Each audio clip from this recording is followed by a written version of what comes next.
ஆமை புகுந்த வீடு உருப்படாதுன்னு சொல்றாங்கல்ல, நீ கொஞ்சம் போய் இன்னைக்கு ஆமைகளை பற்றி கொஞ்சம் யோசிச்சுப்பார்.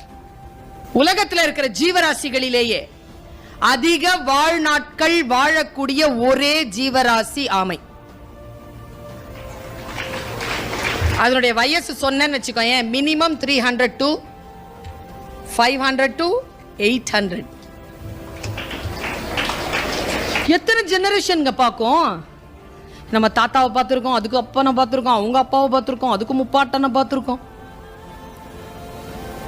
800 வருஷமாங்க.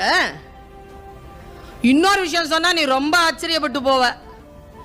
கடல் வாழ் உயிரினங்களிலேயே அதிக கிலோமீட்டர் பயணம் செய்யக்கூடிய ஒரே மிருகம் ஆமை. திமிங்கலத்தை விடவும். அது எப்படின்னா சொன்னா ஆச்சரியப்படுவ.